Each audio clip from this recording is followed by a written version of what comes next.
À tous.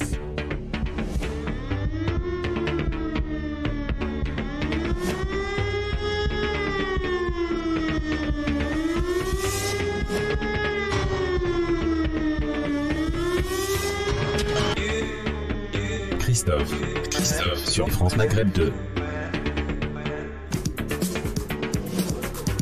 Bonjour à toutes, bonjour à tous, ravi de vous retrouver sur France Maghreb 2, j'espère que vous allez bien aujourd'hui. C'est lundi, nous sommes le 13 juin au lendemain de ce premier tour des élections législatives en France. Et on peut le dire, le grand gagnant de cette élection, c'est l'abstention, plus de 52% d'abstention pour cette élection. Il y a un réel problème de démocratie dans ce pays.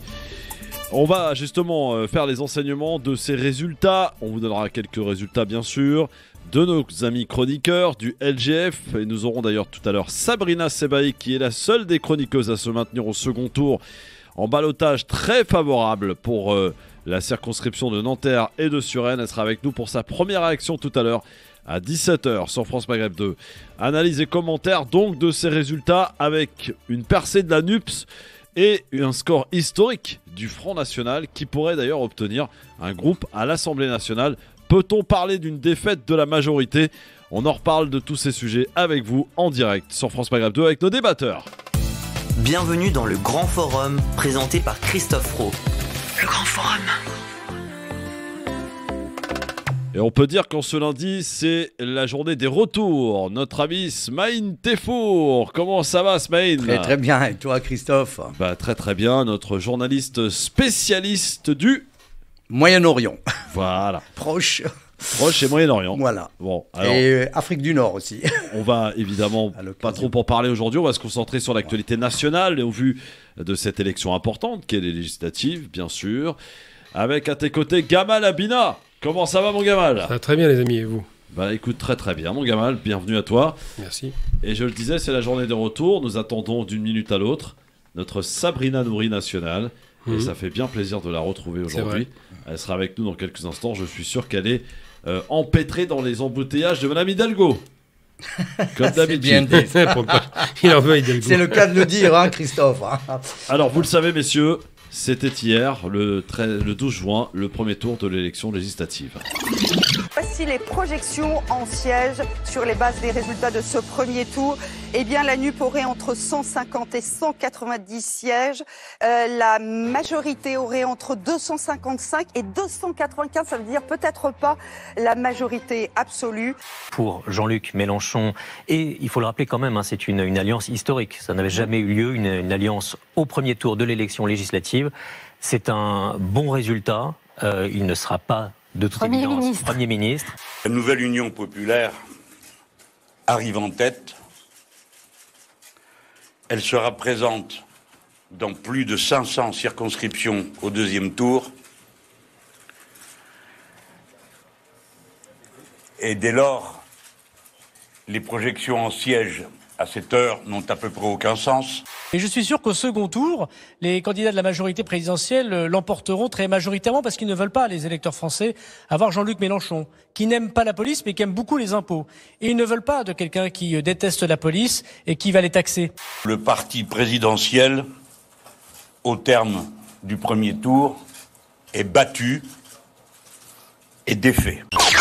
Voilà, un petit extrait évidemment de quelques réactions. On écoutera évidemment d'autres tout au long de cette émission. Les enseignements et analyses de ce premier tour de l'élection législative et donc le groupe Ensemble qui regroupe LREM, Renaissance en l'occurrence, Horizon, le parti d'Édouard Philippe, et le MoDem qui évidemment sont au coude à coude avec la NUPES.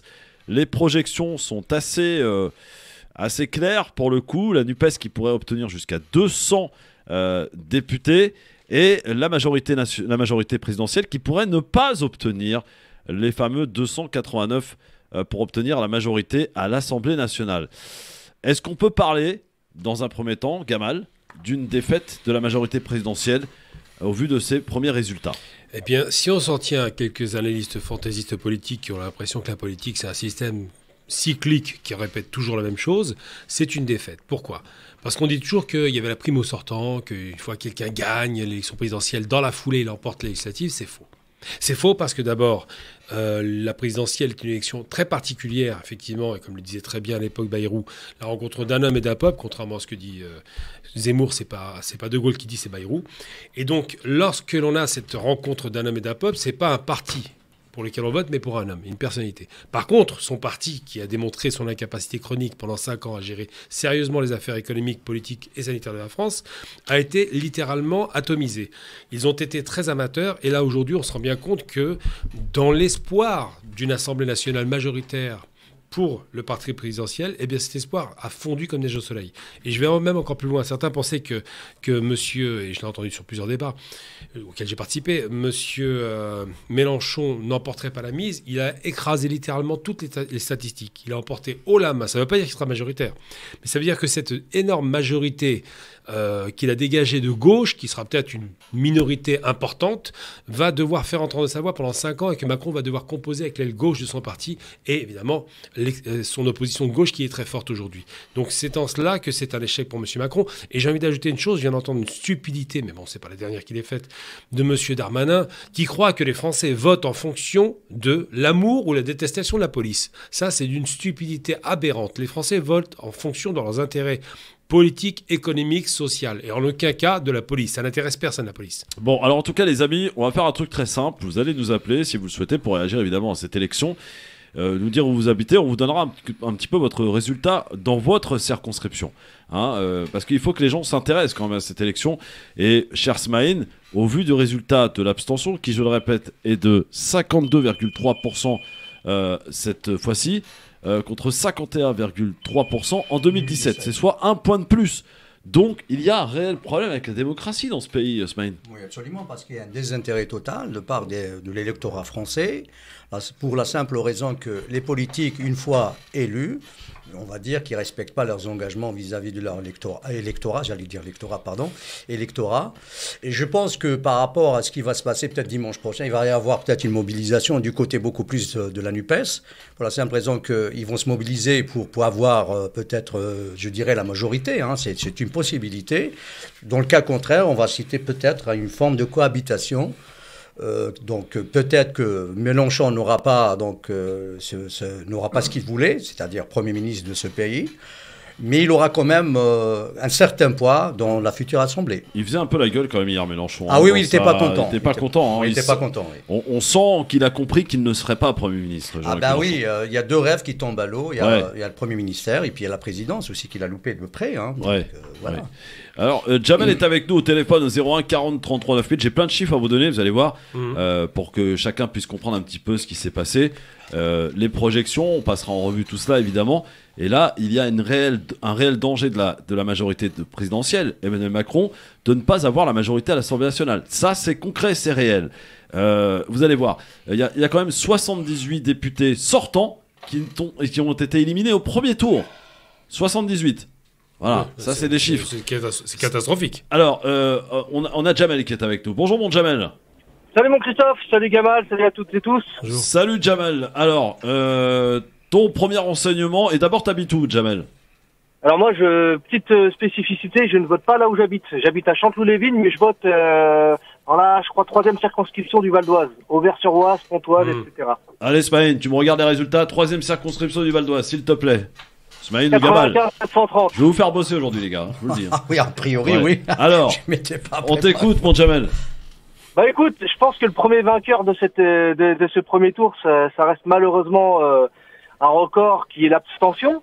Ouais. Et moi je pense que c'est ça le plus triste, c'est que en fait tous ceux qui se pavanent en sortant, et peu importe l'élection, on l'a vu avec la présidentielle, c'est tous ceux qui se pavanent ne comprennent pas qu'en fait ils n'expriment pas le souhait d'une majorité, mais juste le souhait d'une partie de la population votante qui s'est exprimée. Et c'est bien ça qui est dommage. Ouais. Donc, concrètement parlant, moi ça me saoule, et je t'avouerai qu'on n'en a pas fait beaucoup de bruit des législatives. Même moi hier j'ai eu un petit moment d'absence, j'ai dit mais il faut que j'aille voter en fait.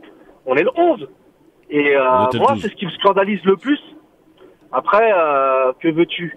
On a une percée du FN. Bon ça après c'est tendance, on va dire que c'est dans l'air du temps malheureusement. La NUPES, voilà, encore heureux que ça ait porté ses fruits.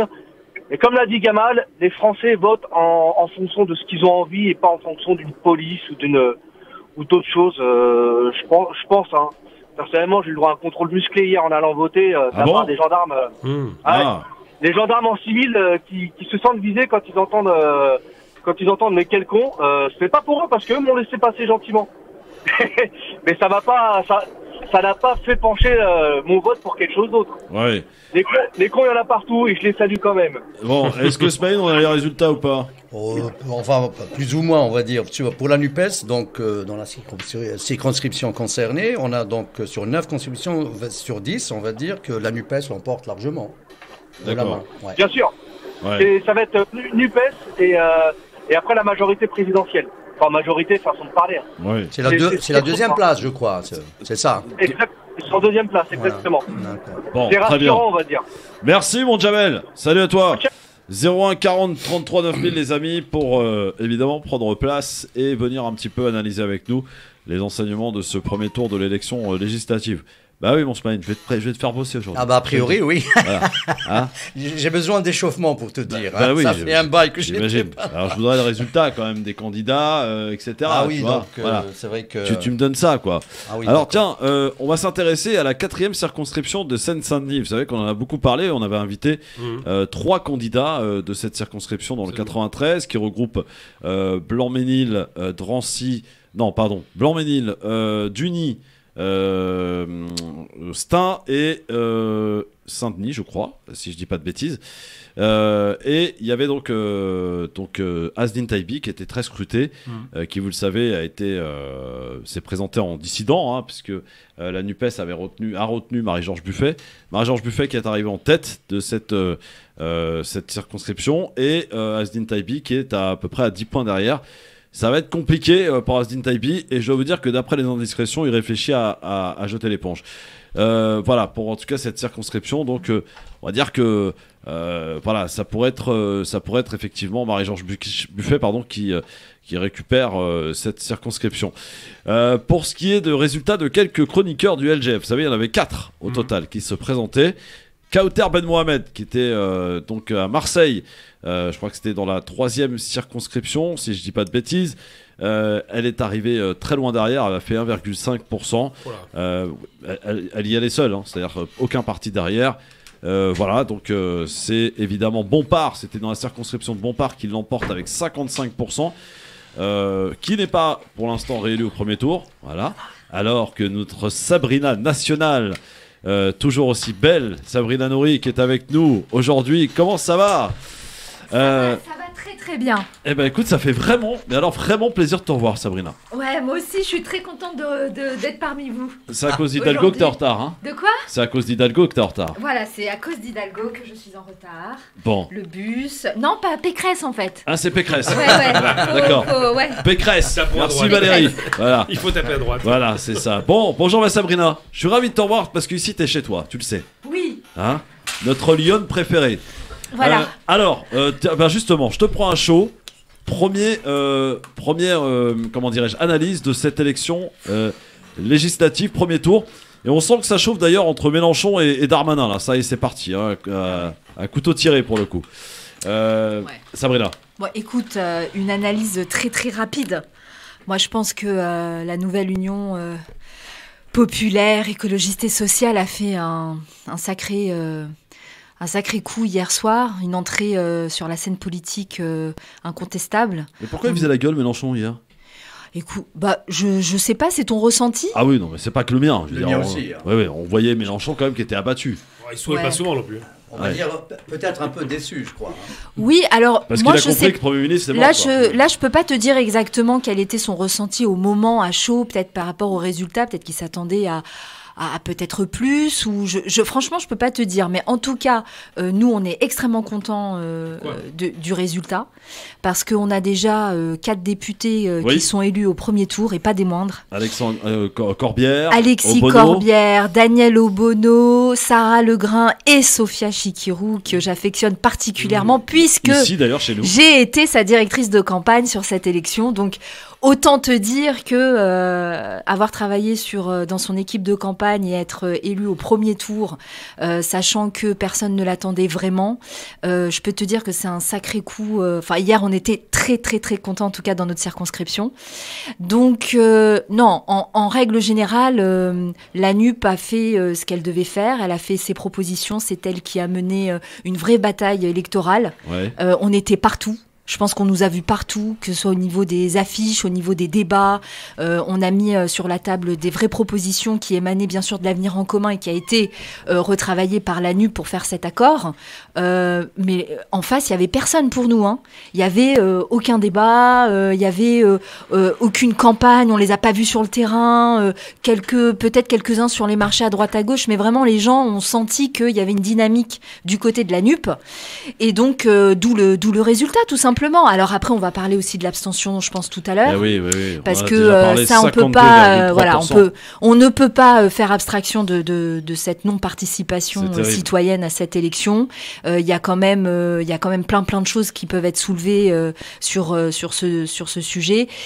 J'ai envie de parler des quartiers populaires, j'ai envie de parler des personnes qui peut-être ne se sentaient pas représentées, j'ai envie de parler des personnes qui se disent que c'était joué d'avance ou que ce n'était pas possible, ou etc. Enfin bref, on peut parler de plein d'autres choses, mais en tout cas, voilà, bon résultat, et on compte sur vraiment les citoyens, les citoyennes, les gens, enfin pour retourner aux urnes dimanche et pour valider et faire la déferlante dimanche. Là où tu devais te présenter, c'est quoi le résultat ?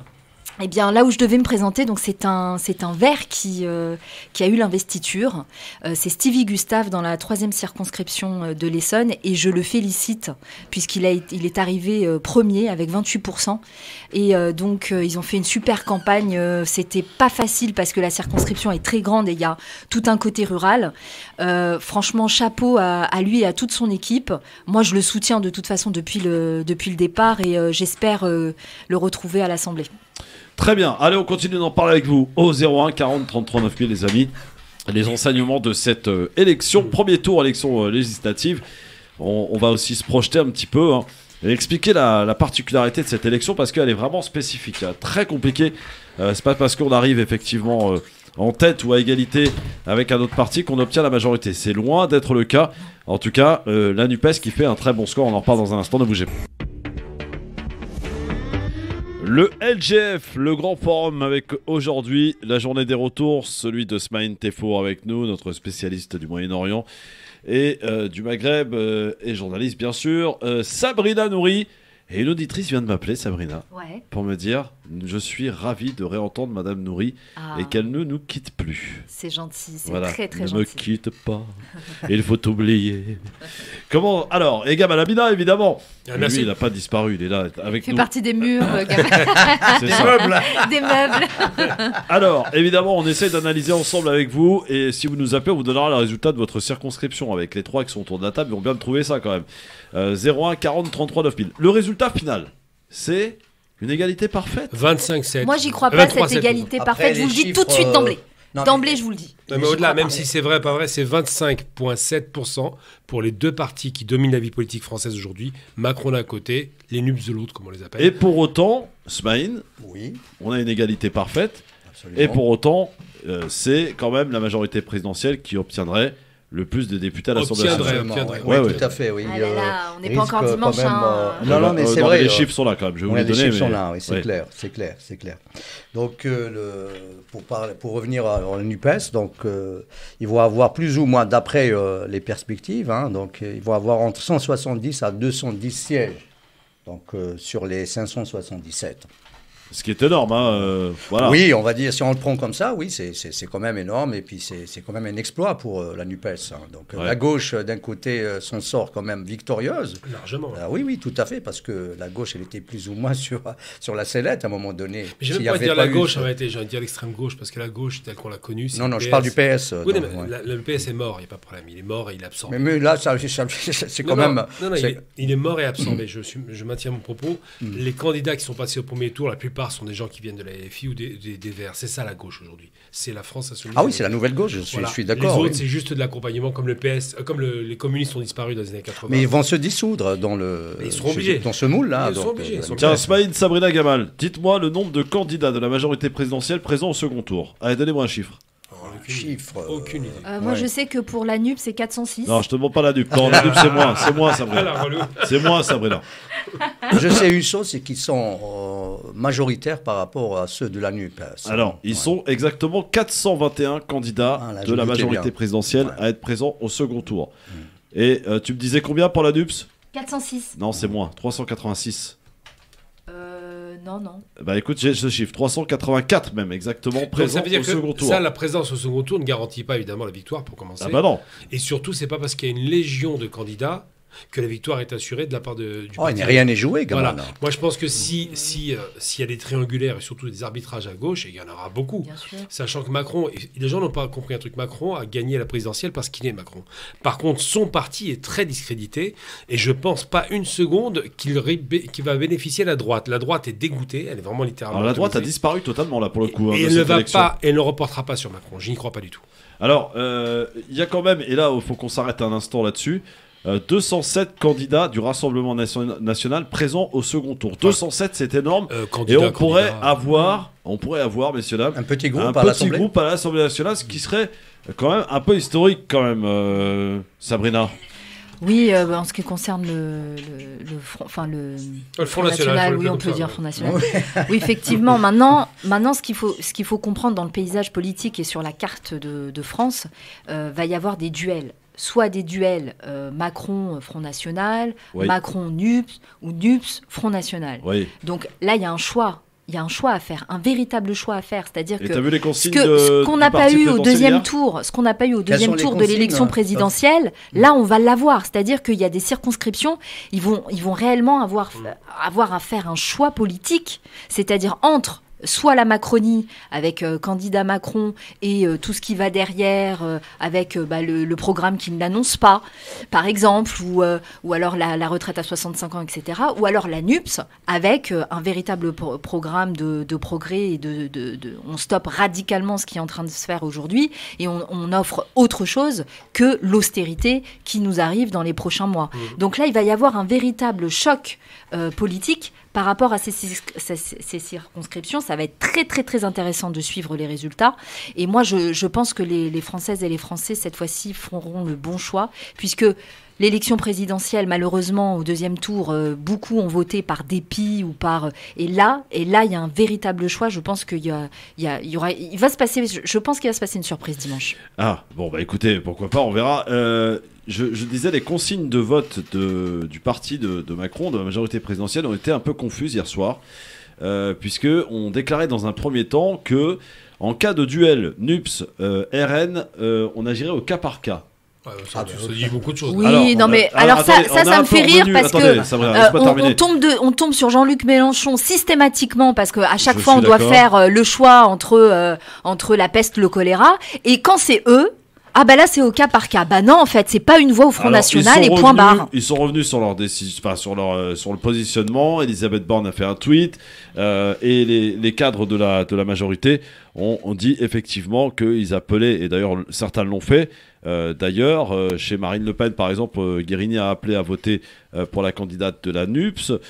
Dans certains endroits effectivement de France, LREM fait appel à voter pour la candidate de la NUPS, le candidat ou la candidate de la NUPS. Je le disais, le deuxième ou nouvel enseignement de cette élection, Smaïn, c'est la disparition de la droite, puisqu'il n'y a que 89 candidats qui se maintiennent au second tour dans cette élection. 89 candidats de la droite. Oui, tout à fait. Quand on voit que la droite traditionnelle, qui était donc la première force d'opposition de ce pays, maintenant passe quasiment au dernier rang de cette élection, et il y a de quoi se poser des questions par rapport à leur travail, par rapport à ce qu'ils ont fait, parce que là, a priori, c'est la déconfiture. Alors, un chiffre important aussi, à savoir, pour les rapports de force, il y aura 278 circonscriptions où vont s'affronter la NUPS et la majorité présidentielle.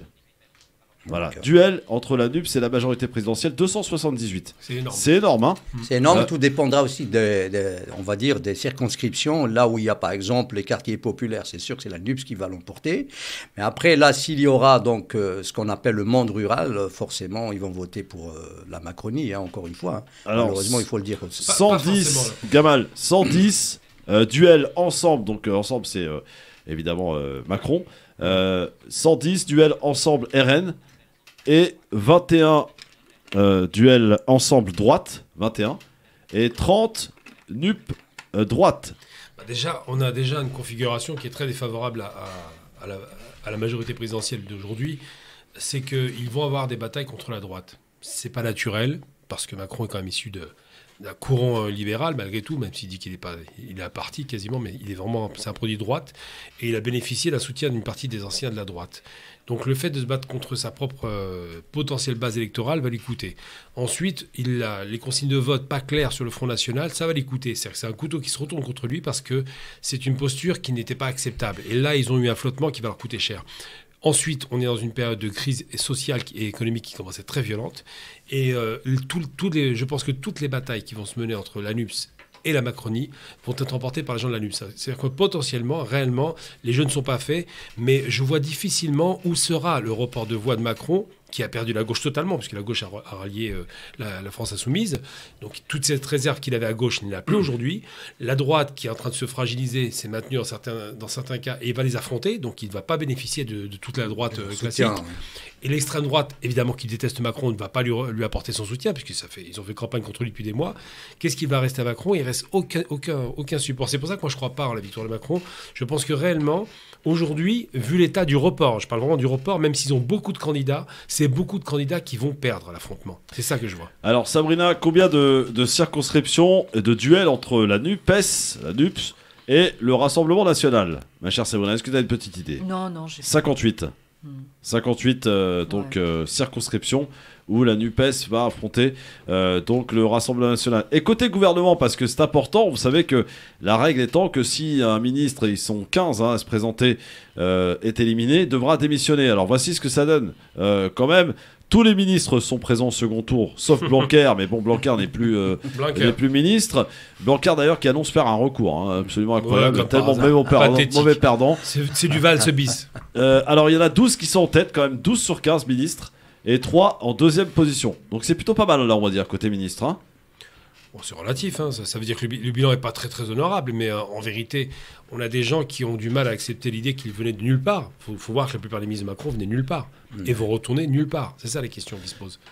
Est-ce qu'on peut considérer, Sabrina, que le parti présidentiel Emmanuel Macron, qui je le rappelle lui aussi se présente au nom d'un accord ensemble avec Horizon, le parti d'Édouard Philippe, le MoDem et Renaissance, ex-LREM, est-ce qu'on peut dire qu'on peut parler d'une défaite, comme l'a dit Mélenchon hier soir? Mais complètement.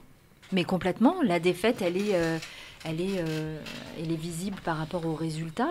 Macron a décidé d'essayer d'enjamber cette élection à tort. Mais ça remonte, en fait, cette défaite, il faut qu'on remonte jusqu'à l'élection présidentielle, où il n'a pas fait de campagne.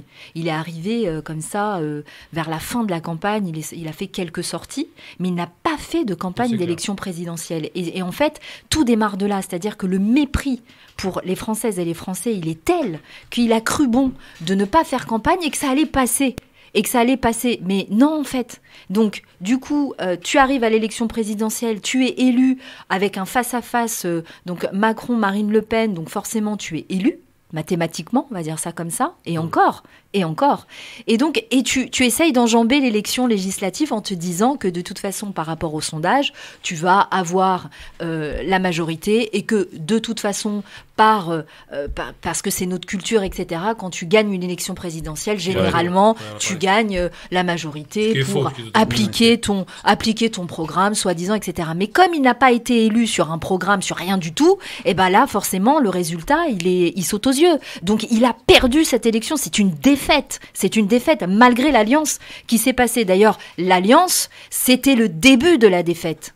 Et donc, du coup, le résultat, c'est qu'il est à 25%. Et ça va continuer à baisser d'élection en élection, j'en suis persuadée. Et il va perdre sa force, puisque déjà, il n'a pas trop de militants. Mais alors là, s'il a encore moins de députés, bon, ça va être compliqué de gérer la mandature avec... je pense qu'il y a une cohabitation qui va bientôt se faire d'ici quelques années, malgré que la NUPES ne gagne pas l'élection législative, n'a pas la majorité au niveau du nombre de députés. Il va y en avoir quand même pas mal. Et donc, du coup, voilà, ça va être un vrai bras de fer à l'Assemblée. Vous dites ça parce que d'abord, Macron a gagné l'élection présidentielle parce qu'il a gagné, parce que c'était Macron, c'est tout, c'est lui tout seul.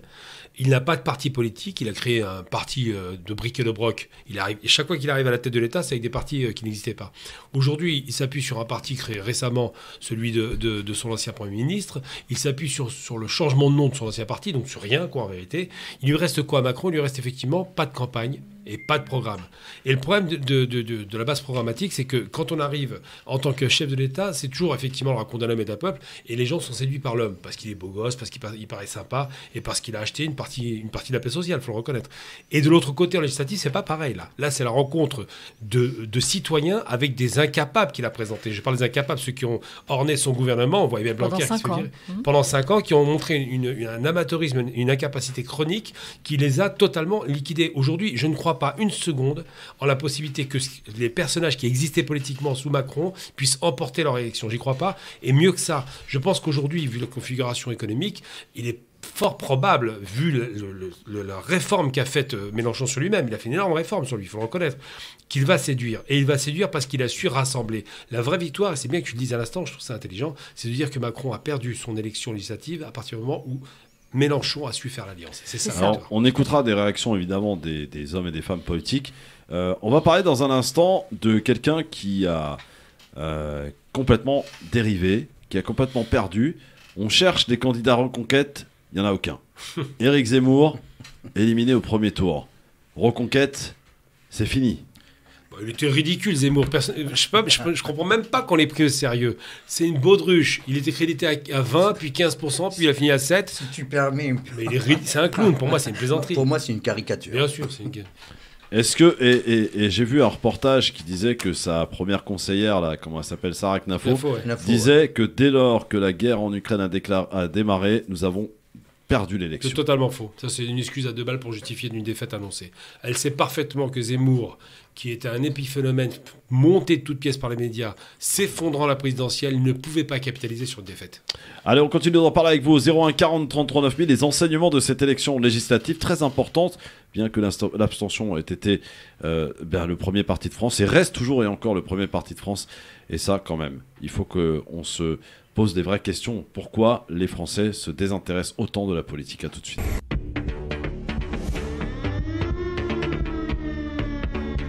Le LGF, le grand forum avec Sabrina Nouri qui est avec nous aujourd'hui, avec Smaïn Tefour et Gamal Abina, et vos appels au 01 40 33 9000. On se parle évidemment de cette élection législative avec les enseignements, analyse évidemment de ces résultats. Rappelons que la NUP est arrivée à égalité avec l'ensemble de la majorité présidentielle, 25,7%. On vous a donné quelques chiffres intéressants sur les circonscriptions. La NUPES qui est présent dans pratiquement 384 circonscriptions au deuxième tour. C'est très jouable, sachant que les projections qui sont faites peuvent aller jusqu'à 210 députés pour la NUPES. 210. Et par contre, alors ce qui est intéressant, c'est que pour la majorité présidentielle, ils vont de 260 à 300. Ça veut dire que Ensemble ne pourrait peut-être pas obtenir les fameux 289 pour obtenir la majorité à l'Assemblée nationale. Et alors là, ça serait une situation un peu chaotique pour gouverner pendant 5 ans, ce qui pourrait... Alors, et tu en parlais pour le gouvernement, oui, pas oui, pour le nous. gouvernement. Excuse-nous. Ce qui pourrait peut-être, au vu de la difficulté à gouverner, anticiper de nouvelles élections législatives d'ici 2 à 3 ans. Sabrina, t'y crois ? Écoute, déjà, j'espère qu'on va avoir une majorité de députés dimanche prochain. Ça nous permettrait de consolider ce qu'on appelle de nos voeux, c'est-à-dire appliquer le programme. Le programme d'une rupture, le programme progressiste, le programme qui entame la bifurcation écologique, qui met le SMIC à 1 500 €, qui met la retraite à 60 ans, qui fait le blocage des prix. Parce que ça, c'est bien ça. Ça, franchement, ils n'ont pas fait de campagne, donc ils n'en ont pas parlé, ils n'en veulent pas de cette proposition. Mais le blocage des prix, les gens sont pris à la gorge aujourd'hui. On n'arrête pas l'inflation monte à une vitesse alors que les salaires n'augmentent pas. Enfin bref, il y a un vrai sujet là-dessus. Et je pense que les propositions que Jean-Luc Mélenchon met sur la table et qu'il dit que s'il est Premier ministre, il constituera un gouvernement où l'objectif, ça sera de mettre en place ces mesures très rapidement, puisqu'il y a les mesures d'urgence et les mesures pérennes, et puis les mesures d'un temps long. Mais vraiment, c'est possible en fait. Et là, les gens se rendent compte, après les résultats d'hier soir, que dimanche prochain, ils peuvent le faire s'ils mettent un bulletin NUPES dans l'urne. Donc je pense que, sincèrement, il va y avoir une grosse surprise. Alors maintenant, gouverner avec un Premier ministre Mélenchon et un président Macron... Écoute, moi, vraiment, vraiment. Alors là, j'ai vraiment hâte d'être dimanche. Oui, très sincèrement, Sabrina, il y a très très peu de chances que ça arrive. Oui, mais à chaque fois, on nous dit ça. Tu sais, nous, ça fait plus d'un an qu'on est en campagne. Ça fait même beaucoup plus d'un an qu'on est en campagne. On disait, mais non, vous arriverez même pas à faire 10%. Mais non, vous arriverez même pas à faire 15%. Mais non, vous arriverez pas au deuxième tour. On a fait 22%. Et puis là, c'est pareil. Vous n'arriverez pas à faire l'accord avec les autres partenaires politiques. Bon, on l'a fait. Ensuite, on n'arrivera pas à avoir autant de députés que la dernière fois. On était 17, on va passer... Certains me disaient on va être 50. Mais non. Et à chaque fois, on déjoue les pronostics, à chaque fois, on déjoue les statistiques. Et je suis sûre que la clé est entre les mains des Françaises et des Français. C'est eux qui feront l'élection dimanche. C'est pas les commentateurs, c'est pas les agitateurs sur d'autres chaînes de télé. C'est pas eux qui feront l'élection. C'est les gens dimanche. Je suis d'accord avec ça. Chaque fois on dit ils ont peu de chance, c'est totalement faux. Ils ont fait part égale, 25-7. Ça se tranchera effectivement au second tour. Ils bénéficient des socialistes, des communistes, des Verts et de son parti très puissant. Donc je ne crois pas une seconde avec un Macron qui n'a pas de report possible. Je ne crois pas à la propagande qui dit les pronostics, les projections. Les projections, c'est du vent. Les projections, c'est quoi? C'est quand on va à l'élection, au second tour, qu'on l'emporte. Et je suis désolé, mais la plupart des partis que j'ai... Enfin, la plupart de Paris et la région, ça a été remporté quasiment par la NUPES. Ça n'a pas été remporté regarde, mais juste à Paris. Regarde juste à Paris. Bien sûr, je veux dire, là, il va y avoir dimanche énormément de députés NUPES parisiens. Non, mais c'est de la propagande. Moi, je n'y crois pas du tout à cette réussite de Macron. Il n'a pas de support de voix. Il lui manque ça. Il a joué avec le feu, il a voulu jouer avec la droite et la droite dure, ça n'a pas marché. Et la dernière sortie, c'est cette histoire dont on ne fait pas de barrage au Front National face à la NUPES, ça va lui coûter très cher. Parce que... Ils sont revenus dessus. Oui, mais on fait pas... Mais c'est gravissime. Depuis quand on dit qu'on compose avec l'extrême droite? C'est pas des débiles mentaux. Il y a des limites à la blague. Personne dans la classe politique jusqu'à présent n'a osé passer le cap. Maintenant, quand on fait une faute comme ça, quand on commet une faute grave politique et qu'on revient dessus, ça rappelle quand même les années 30. Hein. C'est pareil, on composait avec l'extrême droite. Non, aujourd'hui... Non, mais si, ça rappelle ça. La droite... Là, tu vas loin, là. Non, j'ai pas le droit. Si, je le dis clairement. Hitler n'a pas gagné les élections. Hitler, il a été placé par la droite au pouvoir. C'est ce qui s'est passé en 1933. Donc tout le monde a dit, non, on va le contrôler. Après, ils se sont amusés. Eh bien là, c'est pareil. Ce genre de posture de dire, on va peut-être composer avec l'extrême droite contre l'extrême gauche, c'est intolérable. Et c'est un discours qui tient depuis longtemps. C'est pas la première fois qu'on nous traite d'extrême gauche. Déjà, on n'est pas l'extrême gauche. Si vous êtes l'extrême gauche. Non, on n'est pas l'extrême gauche. On est une gauche radicale, oui. On n'est pas l'extrême gauche. Moi, je me sens pas du tout. Tu es une extrémiste de gauche comme tous les gens qui sont... Oui. Non, mais non, mais attends, c'est important de le rappeler. C'est très important. Non, c'est important parce que je peux pas entendre ça. Tu es d'extrême gauche parce que vous avez des positions sociales extrêmes que la classe politique classique n'acceptera pas. C'est ça l'extrême gauche. C'est-à-dire que les gens qui viennent dans votre pouvoir, ce sont les gens souvent pauvres, désargentés et qui ont une revanche à prendre. C'est ça l'extrême gauche. C'est pas une insulte, c'est un fait. Il y a une détestation des hyper riches et je comprends l'extrême gauche. Maintenant, on peut pas dire que c'est pas l'extrême. Ils sont extrêmes. Smaïn, pourquoi les Français ne croient plus en la politique quand on voit ce score de 52,3% d'abstention? C'est un point de plus qu'en 2017 par exemple. 51,3% en 2017. Pourquoi les Français ne s'intéressent plus à la politique? Pourtant, c'est une élection importante, les législatives. Je vais même dire peut-être un peu plus importante que la présidentielle. Après, on ne sait pas s'il faudrait plutôt sensibiliser les gens à aller vers le vote. Mais ils n'y croient plus, les gens. Je sais bien qu'ils n'y croient plus, mais je pense qu'il faudrait faire un travail de fond, ne serait-ce que, enfin, en parlant de la NUPES, il faudrait qu'elle fasse ce travail. Bien sûr. Parce que c'est très, très important pour pouvoir donc remporter le deuxième tour. Alors d'abord, c'est 52,49. C'est un score hallucinant, l'abstention. 52,49. Ouais, mais 52, on va dire dire que... C'est définitif. Oui, tout à fait, mais c'est pratiquement la même chose qu'en 2017. Hein, donc, non, c'est plus encore. Non, un point de plus. C'est beaucoup plus. Un point de plus, voilà. Donc, non, c'est 52,49. On est beaucoup plus qu'à la 2017. Oui, mais 52 aussi, on était à 52. Non, on était à 51,3 en 2017 et on est à 52,3 selon les chiffres. 50. Pour moi, ça ne change pas grand-chose parce que le chiffre n'est pas si... l'écart n'est pas énorme. L'écart n'est pas énorme. C'est 1 sur 2, quoi.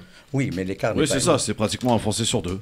Un Français sur 2, d'accord. Mais pour revenir à ta question, Christophe, les gens, il est vrai qu'ils sont un peu dépités par la politique française. C'est vrai. Pour la simple raison que toutes les promesses qui ont été faites, des années durant, ça n'a jamais été tenu. Le Français, donc, se dit qu'on me prend pour un dindon. Enfin, c'est le dindon de la farce. Et c'est ça qui fait qu'on envoie les gens au pâturage des urnes tous les 5 ans.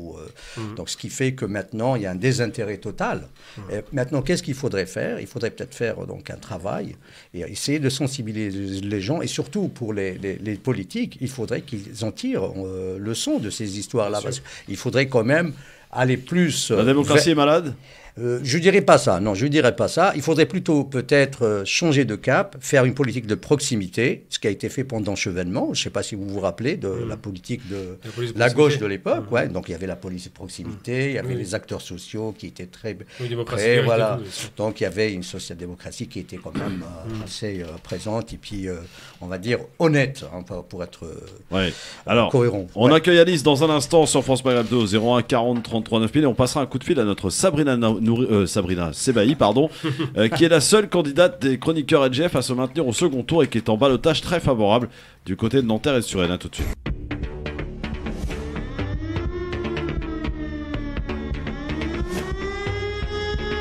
Le LGF, le grand forum, merci d'être avec nous en direct avec Sabrina Nouri, Gabana Binas, Maïn Tefour qui sont avec nous aujourd'hui. Et ensemble, on refait un petit peu l'élection législative où deux partis sont arrivés au coude à coude dans cette élection, à savoir la NUPES et Ensemble à 25,7%, le taux d'abstention de 52,3%, ce qui est une abstention record aujourd'hui. On se pose la question d'ailleurs de cette démocratie, est-elle malade? Pourquoi les Français n'y croient plus? Je vais vous donner quand même donc quelques résultats de nos chroniqueurs LGF qui se présentaient. Ils étaient 4 au total. Je vous parlais de Kauter Ben Mohamed, donc, qui a fait 1,5% du côté de Marseille. Elle était en candidate libre, précisons-le, donc pas de parti derrière. Asia Meda, qui était dans la 5e face à Bayou, elle a obtenu 3,30%. Et Bayou est arrivé largement en tête avec 49%. Dans cette circonscription. Nicolas Jeannetet, qui dans la 13e circonscription pour les centristes obtient 13,7 mais ne se qualifie pas parce qu'il n'obtient pas les fameuses 12,5% des inscrits. C'est ce qu'il faut en tout cas pour être maintenu au second tour. Et donc je disais tout à l'heure, on lui passera un coup de fil dans un instant. Sabrina Sebaï, qui est candidate NUPES à Nanterre et Suresnes, obtient, alors là pareil, elle fait égalité totale avec Ensemble, la candidate d'Ensemble, 36% sur la circonscription. Elle fait une belle percée du côté de Nanterre, mais sur la globalité de la circonscription, ils sont à égalité parfaite, sachant qu'il n'y a pas de candidat de droite, qu'il n'y avait pas de candidat de droite. Donc les réserves de voix sont plutôt du côté de chez Sabrina Sebaï, qui est en ballottage favorable. On lui passera un coup de fil, elle nous expliquera ça dans un instant. Pour l'heure, nous sommes avec Alice au téléphone au 01 40 33 9000. Bonsoir Alice. Oui, bonsoir Christophe, merci de m'accueillir. Félicitations également pour votre émission. Effectivement, c'est l'une des antennes, l'une des seules antennes où l'on peut parfois intervenir et donner son opinion. Il y a une certaine liberté d'expression et pour cela, je pense que ça mérite d'être souligné. Écoutez, moi je pense que le président de la République va obtenir une majorité relative qui va rendre le pays plus ou moins gouvernable. Il faut noter tout de même que cette crise démocratique, comme on dit, qui est un abus de langage en réalité, parce qu'on n'est plus en réalité dans un système démocratique, il y a un point qui est volontairement la plupart du temps ignoré, y compris parmi les invités, c'est qu'aujourd'hui, quel que soit le vote, ce vote ne se matérialise jamais par un changement au niveau politique. Et tout simplement, cela est lié aux traités européens. Je veux dire, Emmanuel Trump l'a démontré déjà depuis quelques années. Il y a aujourd'hui un transfert de souveraineté qui dépend essentiellement de la Commission européenne pour ce qui est de la politique économique. de la BCE concernant la politique monétaire. Donc, par conséquent, le personnel politique français, lorsque vous entendez, ou lorsqu'on entend des responsables politiques dire « Ah, il faut notre Europe, des retraités, etc. », je veux dire, ils sont complètement, totalement tenus par les traités européens. Donc, par conséquent, aujourd'hui, le président de la République, je veux dire, il n'est pas libre de sa politique, il le sait parfaitement, il n'est que l'employé, je dirais, malheureusement, d'un système. Je le dis à contre-cœur, parce que j'ai du respect pour les institutions de la République et pour la fonction présidentielle, mais il faut bien admettre qu'aujourd'hui, le personnel politique est complètement... D'ailleurs, Jacques Attali lui-même l'a admis il y a quelque temps, hein, il le déclare dans une de ses vidéos, il dit lui-même que les gens pensent que le président de la République est libre de définir sa politique. Or, ce n'est plus du tout le cas aujourd'hui. Et je pense que les Français, de plus en plus, les électeurs en prennent acte, et c'est l'explication majeure, je dirais, de la défection dans les urnes d'une majorité Alors, c'est intéressant ce que tu dis, Anis. Est-ce que vous êtes d'accord? Alors non, Gamal, je suis pas d'accord. Bien sûr qu'il n'est pas d'accord parce que il a. J'ai pas commencé. C'est intéressant. C'est intéressant si ma pensée était traduite sans que je l'ai donnée. Je n'écoute pas Jacques Attali qui dit beaucoup de bêtises. Mais c'est pas l'essentiel de mon propos. Non, on va y arriver. Je commence par la fin et puis après on remonte un petit peu le fleuve. Donc Jacques Attali nous a annoncé une femme présidente en 2022. Bref, il raconte n'importe quoi tout le temps pour exister. Oui, bien sûr. Je ne le prends pas au sérieux. Par contre, sur lesquels je peux être d'accord avec vous pour partie, mais pas pour tout, la politique monétaire, évidemment, est décidée par la BOUBA, l'ex-BOUBA, qu'on va appeler la Banque Centrale Européenne, qui est donc dirigée par l'Allemagne, c'est ça l'Europe. Et finalement... Que l'euro soit fort ou faible, ça n'a pas beaucoup d'impact, en vérité. C'est la plus forte monnaie au monde, mais ce n'est pas le plus important. Ça protège on va y arriver. Ça protège sur les questions extérieures. Vous avez parlé à un moment donné de la politique monétaire. Donc, ensuite, la masse monétaire, ça va être contrôlé, mais ce n'est pas ça le problème. Le vrai problème, c'est de dire qu'il n'y a pas de souveraineté sur les décisions nationales. Et là, je ne suis pas d'accord avec ça. On ne peut pas obliger, on ne peut pas changer la TVA sans consulter l'Europe. Ça, c'est vrai. Le taux de TVA est négocié, je suis d'accord. Par contre, les budgets de l'État alloués, je sais pas, à la santé, aux armées ou n'importe quoi, ça ne regarde que la France. Là-dessus, il y a une souveraineté totale du budget de l'État français qui est de 310 milliards ou 320 milliards. Donc on ne peut pas dire qu'il y a une perte de souveraineté totale. Il y a une perte partielle. La France est soumise à l'OTAN pour ce qui est de définir sa politique étrangère. Comment la France, du fait de son intégration dans le commandement intégré de l'OTAN, est une maîtresse de sa politique étrangère. C'est pour ça qu'il faut en sortir, monsieur. Ça aussi, c'est un mensonge, ça. Pourquoi c'est un mensonge? Non, c'est pas vrai. Non, il a raison. Non, c'est pas vrai. Non. Quand la France intervient au Mali... Quand la France intervient au Mali, elle ne demande pas à l'OTAN. Mais c'est avec la bénédiction de l'OTAN. Non, il y a une perte de... Non, on n'intervenait pas et les Français étaient restés, si vous voulez, sur l'injonction primaire première qui était d'intervenir. Alors c'est pas l'OTAN, là c'est les États-Unis, c'est bien les États-Unis dont on parle. Là, c'est les États-Unis qui commandent l'OTAN. Oui, mais je donne une nuance par rapport à ça. Je suis d'accord sur l'influence américaine. Vous êtes d'accord ou vous n'êtes pas d'accord? Non, je suis d'accord sur l'influence américaine. Je suis très clair. L'OTAN étant un commandement unifié de plusieurs États, quand même, faut le rappeler. Par exemple, la Turquie vient de s'opposer à l'OTAN et la Turquie a remporté la mise. Donc, ce qu'il faut être très clair sur un point, c'est quoi? C'est que quand on parle de politique nationale ou internationale, il y a différentes strates. C'est vrai que la France n'est pas souveraine, surtout en économie. En Europe, c'est vrai. De l'autre côté, sur ces questions internationales, quand la France intervient, comme je le dis, au Mali, en Libye ou dans d'autres pays, non seulement elle le fait indépendamment de l'ONU, on l'a vu plusieurs fois, mais surtout, elle se moque de l'OTAN. Elle a besoin des forces de l'OTAN elle a besoin des forces de l'OTAN parce que la France n'est plus en mesure d'agir seule. C'est que ça qui la pousse à elle est sous son commandement, c'est normal. Non, c'est pas une question de commandement. Elle n'est plus en mesure parce qu'elle n'a pas les moyens militaires. Il y a l'article 42. Il y a l'article 42. Est-ce que la France qui bombarde la Libye, c'est l'OTAN? Non, mais monsieur, en ce qui concerne l'OTAN, il faut en sortir. On est d'accord ou pas? Bien sûr, on est d'accord, c'est évident. Est-ce qu'on est d'accord, monsieur? Pour retrouver sa souveraineté, oui. Bien sûr. Bien entendu. D'accord. Mais attendez, laissez-moi finir. Donc, on est d'accord sur le fait qu'il faut sortir de l'OTAN. Tout à l'heure, vous avez parlé d'une chose très intéressante au niveau de l'Europe. Alors, bien évidemment que on est pieds et poings liés à l'Europe, mais faut-il pas justement changer nos institutions, faire des propositions pour que justement nous ne soyons pas. Je te vois venir.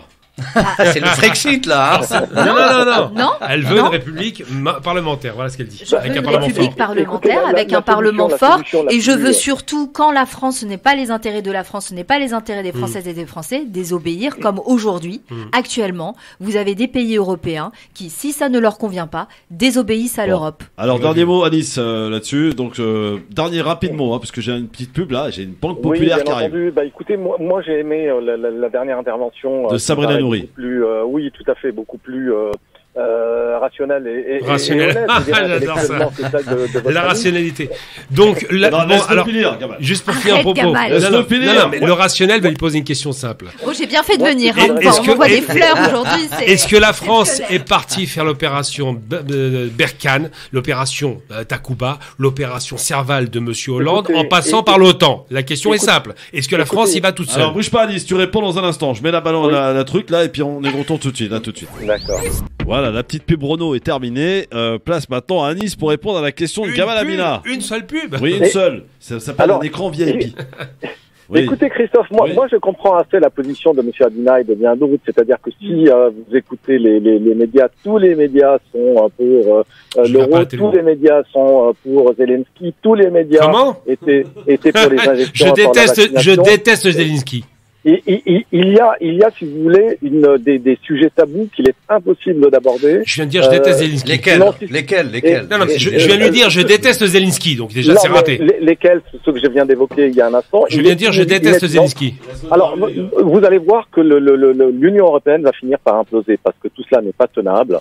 La seule solution pour que les Français puissent définir leurs orientations en fonction de l'intérêt de leur population, c'est de sortir des traités, que nous revenions à une politique à la fois économique, monétaire et étrangère qui soit souveraine. Alors j'ai une question, juste une question, puisqu'on va faire la technique concrète. Maintenant, on va pas parler de généralité, les traités, machin.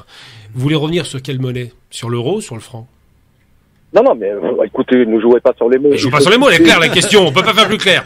L'euro ou le franc? Si on sort des traités, c'est l'euro. Il faut quitter l'euro qui n'est pas une monnaie. Donc revenir au franc, c'est bien ça? Oui. Donc vous allez revenir, mais là, un économiste, si vous dites ça à un économiste, c'est éclat de rire. Un des pays les plus endettés d'Europe, avec aucune réserve de change, avec aucun moyen de donner une valeur réelle à la monnaie, le franc, même Le Pen ne le dit plus, vous voudriez revenir sur une monnaie de singe qui ne vaudrait plus rien? Non, mais si Marine Le Pen ne le dit plus, c'est simplement parce qu'elle ne voulait pas faire peur à son électorat et surtout pas du tout. Énorme. Alors, je suis d'accord avec Gamal, Abina, ce qu'il vient de dire. Mon cher monsieur, vous faites pas de monnaie à partir de rien. Si vous permettez, Gamal, pour revenir au franc, pourquoi on est allé vers l'euro? C'est pour sécuriser la France. Il y avait l'attaque sur la monétaire et tout, on connaît ça, parce bien sûr. que le franc commençait à se faiblir de manière drastique. C'est ça qui a fait que Rocard, à l'époque, justement, c'était justement exprimé sur le sujet. Absolument. À l'époque, il avait dit que il est hors de question qu'on continue avec le franc, sinon ça va être la banqueroute. Parce qu'il est attaqué. Voilà, tout à fait. Et puis la France. Il y avait Soros qui a attaqué, on l'a vu ça. Mais au-delà de ça, et puis. La France, il dit là qu'on devrait donc sortir un peu peut-être de l'Europe. Il parle d'implosion. Oui. Mon cher monsieur, je vous trouve très optimiste. Non, mais c'est sérieux, je le trouve très optimiste parce que là, non, mais c'est vrai, c'est utopique. On peut pas aller. Là, il y a des engagements internationaux. La France est allée trop loin dans cette aventure européenne. Elle va pas revenir dessus. On a vu avec le Brexit comment ça s'est passé. Non, mais implosion, ça veut dire que le système, au bout d'un moment, sera intenable, cher monsieur. C'est ça que vous non, oui, pas. Attendez, intenable, je ne sais pas, mais toujours est-il que on peut toujours réformer. On peut parler de réforme de l'Europe, on peut parler de changement de cap, mais on ne peut pas parler d'implosion. C'est pas parce que je suis d'accord pour l'Europe, parce que l'Europe actuellement, il est vrai que au plan politique, l'Europe est vassale quand même des États-Unis, pour revenir à ce que vous disiez tout à l'heure. Ah oui, même militairement, militairement. Oui, donc là, je parle de politique militaire. La France est devenue le vassal. Là, je me rends compte qu'on s'est un peu éloigné du sujet du jour. Oui, je vois ça. Voilà, donc voilà. En tout cas, merci Alice. Merci. L'avenir nous le dira, et puis prenons acte et regardons comment les choses vont évoluer dans l'avenir. Moi, je pense que nous allons arriver à un climat très rapidement qui sera un climat insurrectionnel. J'observe que l'article 36 de la Constitution a tenté d'être modifié à 2 reprises, une fois sous Hollande et une fois sous Sarkozy, qui permet le transfert de l'exécutif à l'armée. Donc, s'il y a eu une tentative de le modifier, cela signifie que le pouvoir politique s'attend à ce qu'il y ait quelque chose de grave qui se passe. Lorsqu'on voit aujourd'hui la crise d'approvisionnement la crise liée au pouvoir d'achat, l'inflation qui devient galopante et la crise démocratique, je pense qu'on y va tout droit et l'article 36 de la Constitution prévoit en cas de crise majeure, en cas de crise politique, le transfert de souveraineté du pouvoir exécutif à l'armée. Et j'ai l'impression qu'on y va tout droit. Bon, merci Anis pour ton analyse en tout cas. Qui n'est pas partagé par Gamal Abina. Mais moi j'appelle ça, c'est les mouvements qu'on connaît qui s'appellent le déclinisme. Ça existait dès l'après-révolution française. C'était mieux, le roi c'était mieux avant. Bref, ça on connaît le baratin. Le déclinisme ne veut rien dire. Dès qu'il y a eu la crise du Covid il y a 2 ans, on pensait que l'Europe s'effondrerait, c'est pas le cas.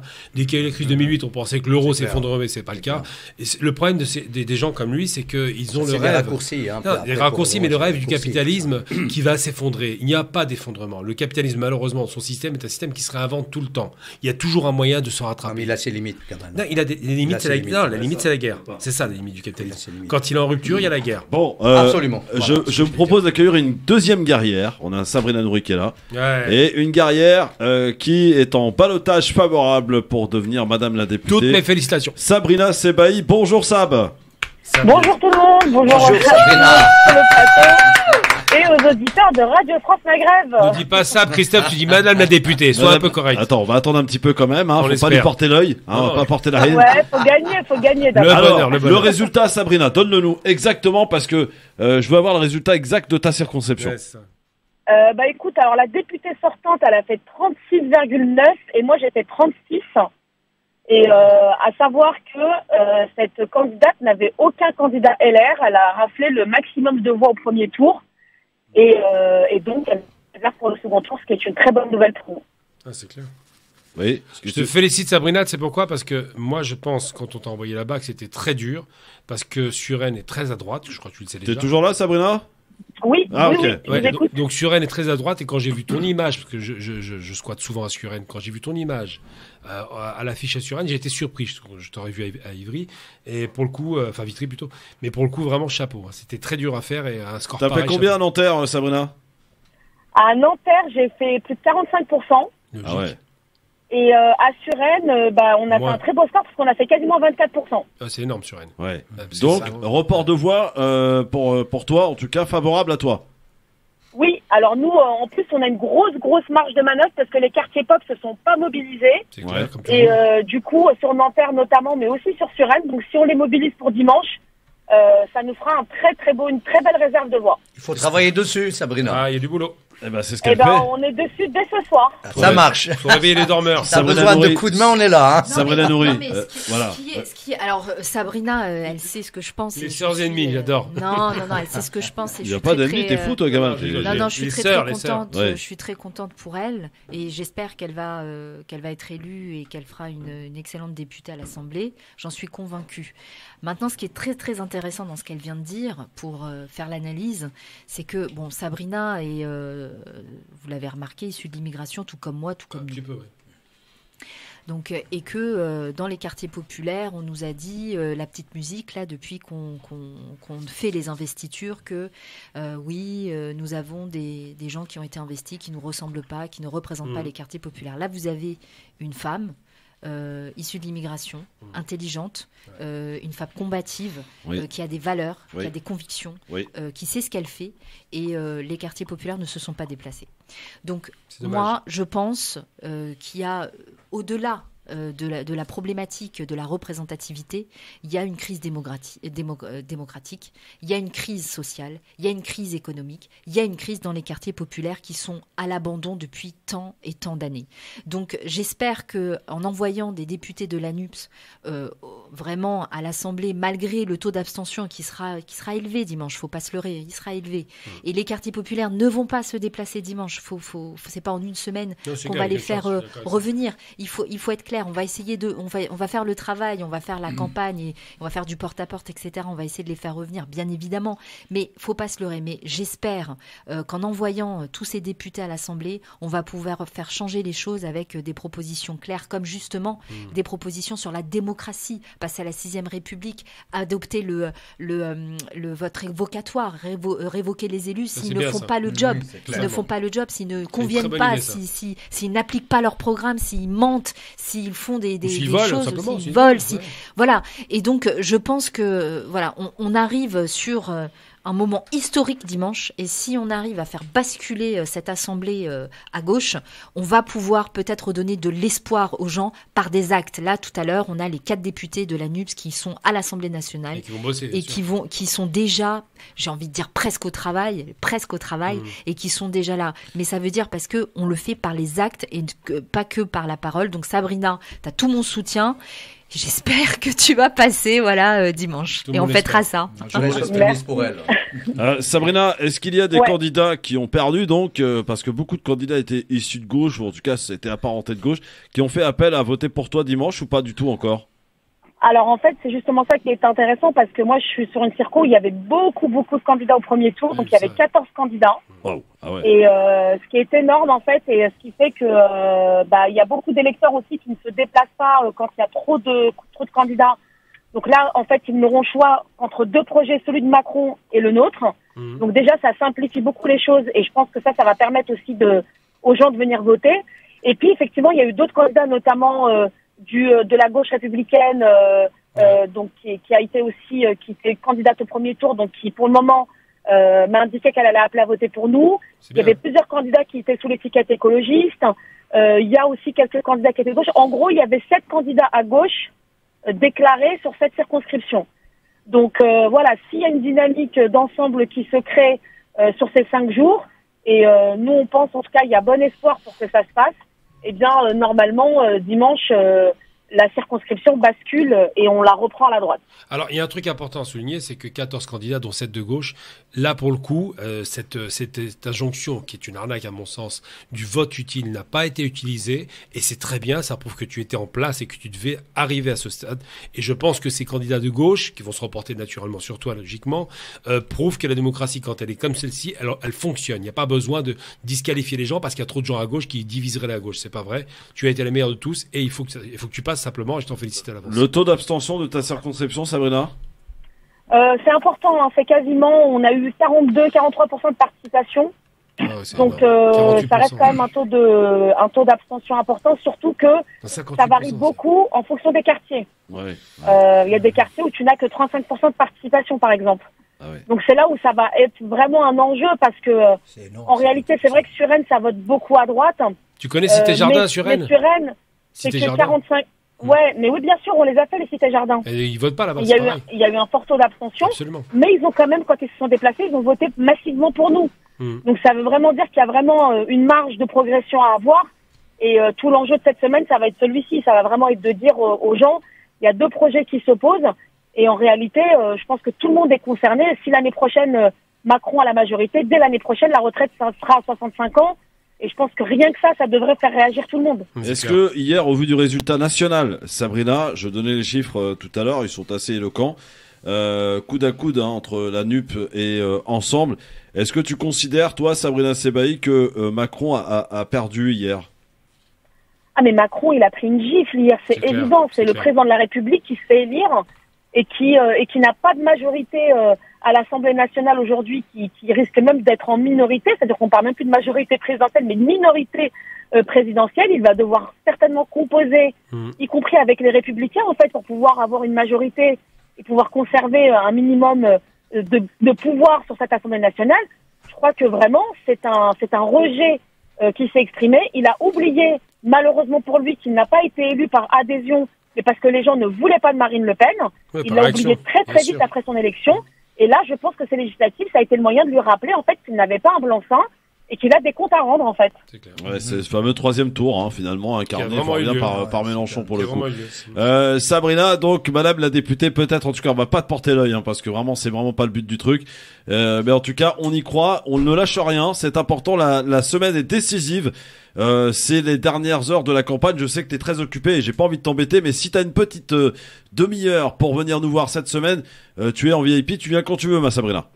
Yes, merci beaucoup, ça marche. Merci beaucoup à tout le monde. Et j'espère que dimanche, on fêtera une belle victoire tous ensemble. Eh bien, j'espère que lundi prochain, à cette même heure, nous t'appellerons ici avec, je crois, les personnes qui seront là pour te féliciter et peut-être t'appeler Madame la députée la semaine prochaine. On espère. En tout cas, Sabrina, bonne chance, bon courage. Et amis nantériens, amis surénois, on compte sur vous parce que moi je la connais, Sabrina, je la connais depuis des années. Ouais. Et c'est une des rares personnes, il n'y en a pas beaucoup, qui ont une parole. Et Sabrina a une parole. Et c'est une vraie personne que j'aime particulièrement.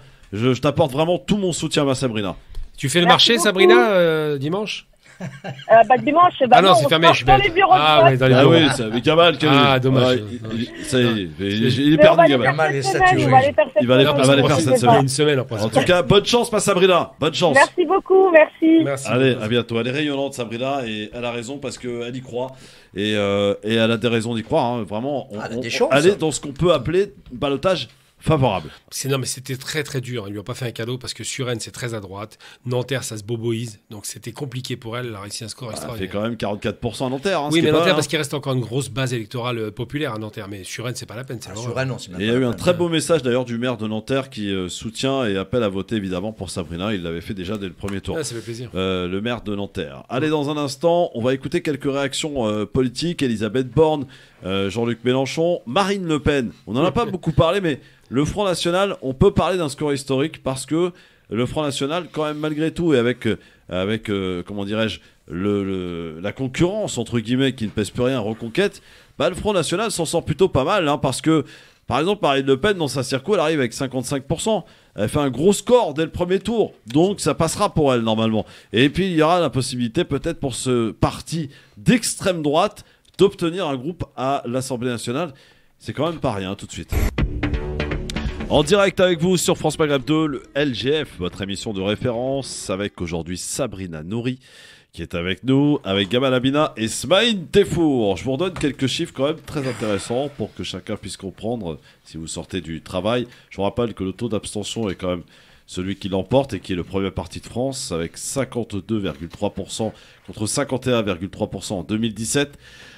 Présent au second tour, 421 de la majorité présidentielle qui se maintiennent, 384 députés NUPS pour le deuxième tour, 207 candidats RN, 89 candidats de droite, rapport de force, donc je vous donne un petit peu les duels, 278 duels ensemble NUPS, 110 duels ensemble RN, 21 ensemble droite, 30 duels NUPS droite et 58 entre la NUPS et ensemble. Côté gouvernement, il y avait des ministres qui étaient à scruter évidemment. Alors parmi les 15 ministres, 12 arrivent en première position, 3 sont en seconde, donc difficile pour ces 3 ministres en l'occurrence, puisque vous savez que la règle, les ministres qui seront éliminés, qui ne seront pas députés, donc devront démissionner. Donc il y aura certainement un remaniement à venir. Blanquer, qui n'est plus ministre, mais qui se présentait dans la 4e circo du Loiret, a été éliminé dès le premier tour. Il fait un recours d'ailleurs, il fait appel donc de cette élection. Un mauvais perdant. Et oui, voilà, ridicule. Qu'est-ce qui se passe, Sabrina, entre Mélenchon et Darmanin? Ça se tire à couteau tiré là, pour le coup. Mélenchon qui accuse Darmanin d'avoir truqué les chiffres. Et Darmanin et Borne qui a traité Mélenchon de menteur. Ouais, carrément. Ouais. Ça y va la politique.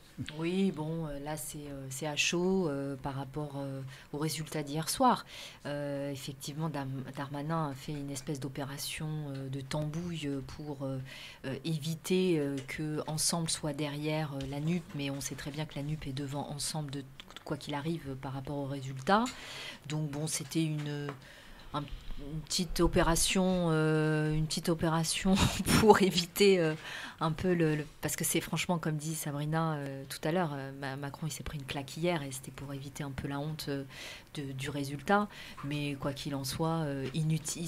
Là, l'agressivité qu'ils ont envers nous, ça montre bien qu'il se passe quelque chose chez eux de négatif. C'est vrai que ça a été c'est violent, la campagne. Violent. Tout de suite, on est taxé d'extrême, d'extrémistes, d'extrême. Donc, comme tu disais tout à l'heure, d'extrême gauche entre guillemets. Mais là, j'ai entendu hier, les mots prononcés envers nous. barrage républicain. Oh, c'est extraordinaire. Donc là, on est vraiment à un stade où ils ont peur, ils savent qu'ils sont sur la sellette. Et donc ils essayent par tous les moyens de faire comprendre aux gens qu'il ne faut pas voter pour nous. Mais les gens ont très bien compris qu'il fallait voter pour nous. Alors Smaïn, Gamal et Sabrina, je voulais vous faire écouter Madame la Première ministre, Elisabeth Borne, hier soir, qui a parlé. Écoutez ce qu'elle disait sur ces résultats. Je sais pas. Sur ce résultat de ce premier tour des législatives. Madame Elisabeth Borne. J'adresse mes remerciements républicains à tous les candidats et tous les militants qui se sont engagés tout au long de cette campagne. Défendre ses valeurs et ses idées, accepter le débat, se confronter aux électeurs, c'est faire vivre notre démocratie. À titre personnel, enfin, je veux remercier les habitants de la 6e circonscription du Calvados de m'avoir placé en tête de ce premier tour. Aujourd'hui, plus d'un Français sur 2 ne s'est pas rendu aux urnes, et cela, personne ne peut s'y résoudre. Notre premier devoir collectif, c'est de faire reculer l'abstention. Nous continuerons d'y œuvrer en réformant nos institutions et en modernisant le dialogue avec toute la société. Ce soir, des millions de Français ont choisi les candidats de la majorité présidentielle. Grâce à eux et à notre présence massive au second tour, nous sommes la seule force politique en mesure d'obtenir la majorité à l'Assemblée nationale. Face à la situation du monde et à la guerre aux portes de l'Europe, nous ne pouvons pas prendre le risque de l'instabilité et des approximations. Face aux extrêmes, nous seuls portons un projet de cohérence, de clarté et de responsabilité. J'appelle donc toutes les forces républicaines à se rassembler autour de ce projet et de nos candidats. Pour mettre en œuvre les engagements portés par le Président de la République, nous avons besoin d'une majorité forte et engagée. Alors, durant les jours qui viennent, comme moi, toutes les candidates et tous les candidats de la majorité présidentielle continueront ensemble à porter avec détermination notre projet, celui du pouvoir d'achat, celui d'une grande nation écologique, celui du plein emploi et du refus des inégalités de destin. Dimanche prochain, face aux extrêmes, en votant pour les candidats de la majorité présidentielle, vous permettrez à la France d'être au rendez-vous de son avenir et de ses valeurs. Vive la République et vive la France. Bon, les extrêmes, on a bien compris que ça non, mais là, on va dire une chose, parce qu'il y en a marre de cette manipulation politique. D'abord, il n'y a pas de crise de la démocratie, il y a une crise de la politique. Les politiques qui portent la démocratie ne sont pas à la hauteur de la démocratie. C'est ça le problème. C'est pas la crise du vote, c'est que les politiques qui sont en face ne sont pas séduisants, ils ne sont pas intéressants. Ensuite, moi je dis et répète, et je le répète maintenant à la radio en direct, puisque j'ai dit tout à l'heure à Sabrina, l'extrême gauche a d'extrême des positions en faveur des pauvres. Et quand c'est extrême pour les pauvres, c'est bon. Quand on dit par exemple qu'il faut calmer un peu le capital et la spéculation, c'est bon. Quand on dit que par exemple il faut faire réduire la misère sociale, c'est bon. Quand on dit qu'il faut plus d'écoles, plus d'égalité, plus d'éducation, c'est bon. Et quand on dit, si on est extrémiste, qu'il faut que la police lève un peu le pied sur certaines déviances de certains policiers, parce que c'est pas la police mais des policiers, particulièrement ceux de la nuit qui s'amusent beaucoup, eh bien ça c'est bon. Alors moi quand je dis extrême gauche, contrairement à l'extrême droite, c'est que l'extrême gauche est extrême dans les positions de redistribution. Ça n'a pas le même sens. L'extrême droite veut dégager des gens, ne veut pas redistribuer, est extrême dans le capital, est extrême dans l'ultralibéralisme. Donc faut pas tout mélanger. Extrême gauche c'est du côté positif des choses, extrême droite c'est négatif, c'est tout. Semaine. Je m'en rends compte. Oui, justement, j'allais y venir. En fait, pour Madame Borne, elle a tenu pratiquement un discours de victoire. Oui, c'est vrai. Vraiment, c'est un discours de victoire. Et puis, elle stigmatise en même temps donc le parti. Je précise quand même, je ne suis pas d'extrême gauche du tout. Je suis même pas de gauche, mais je suis honnête.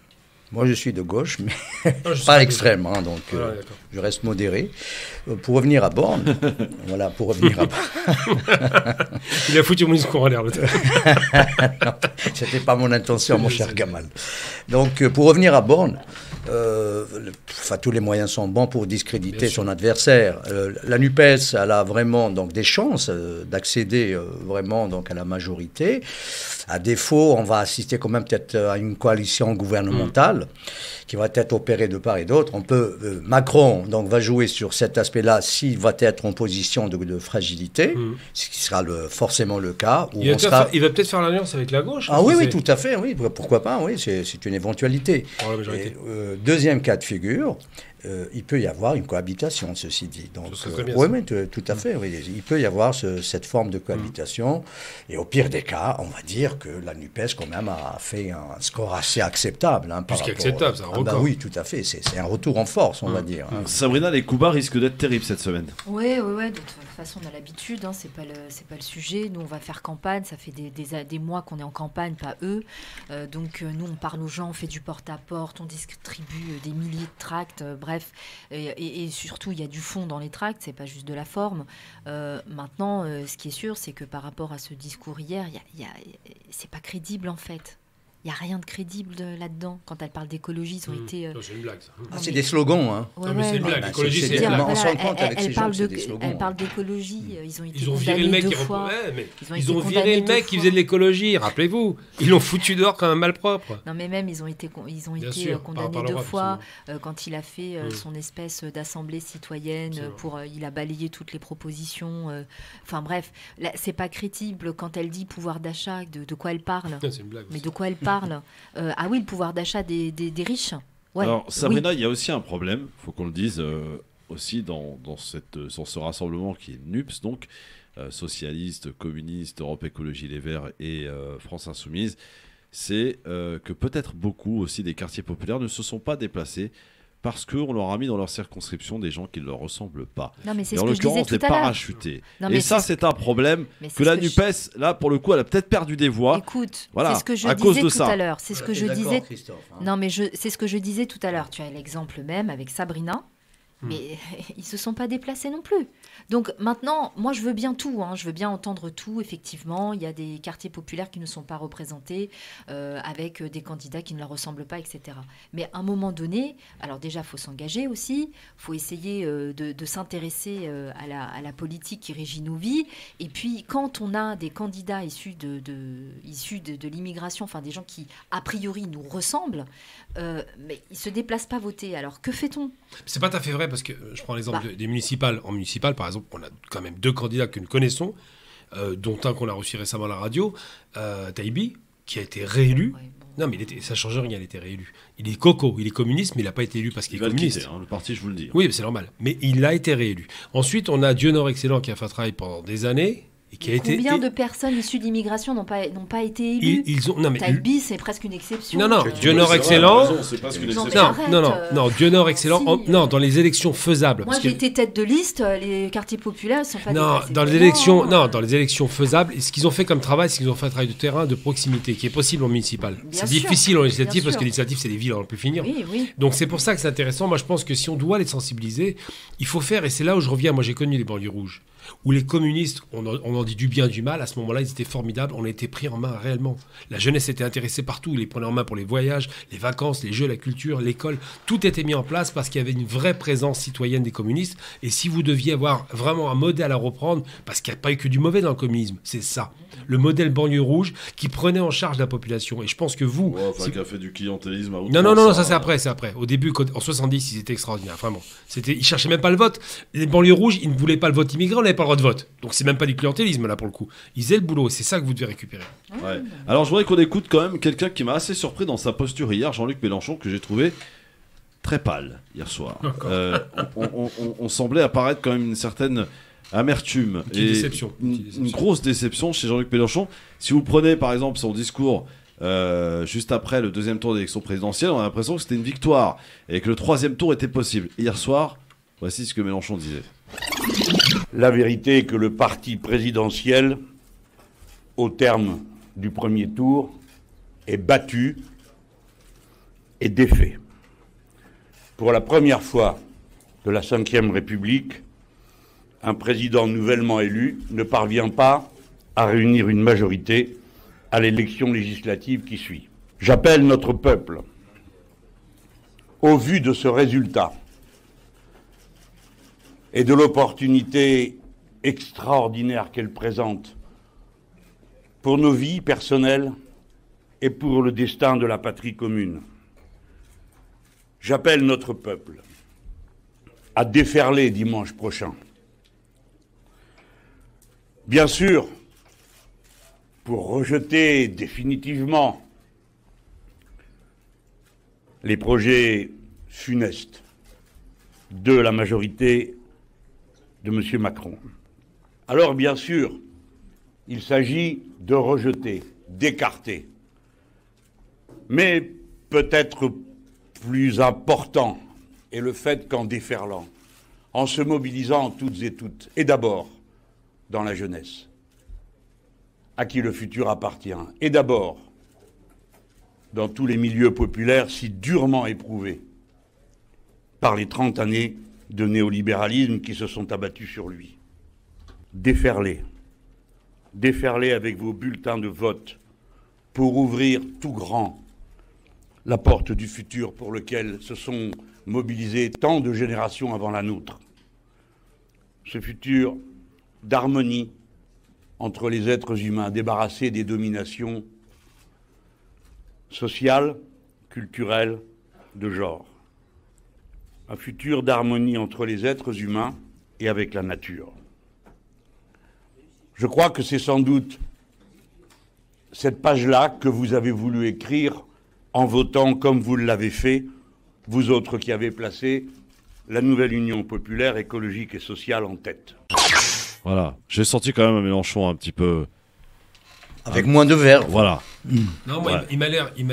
Il y a une petite déception. C'était très solennel. Oui, voilà. en même temps, il cherchait ses mots. Non, il ne cherchait pas ses mots, il est très précis dans ses mots. Je pense qu'il y a une déception, et en même temps, c'est quelqu'un qui se rend bien compte qu'il a un tournant de sa vie, puisqu'il a 70 ans.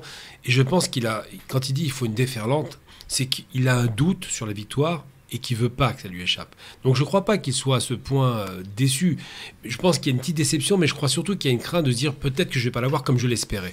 Donc tout est possible ce dimanche, et moi je pense sincèrement, je m'attends, quoi qu'il arrive à une victoire, il a raison de rappeler que Macron s'est effondré. Il n'a pas bénéficié de ce courant qu'il aurait dû avoir après sa victoire écrasante à la présidentielle. Je ne parle pas écrasante au second tour, c'était normal, et encore que 58%, ça fait peur. Mais c'est au premier tour, il a fait 30%, il a une énorme victoire, et il n'a pas capitalisé dessus. Donc Mélenchon a des doutes, mais ce n'est pas des doutes de quelqu'un de désespéré, c'est quelqu'un qui dit on est à 2 doigts d'y arriver, on n'en est pas sûr. Ouais. Bon.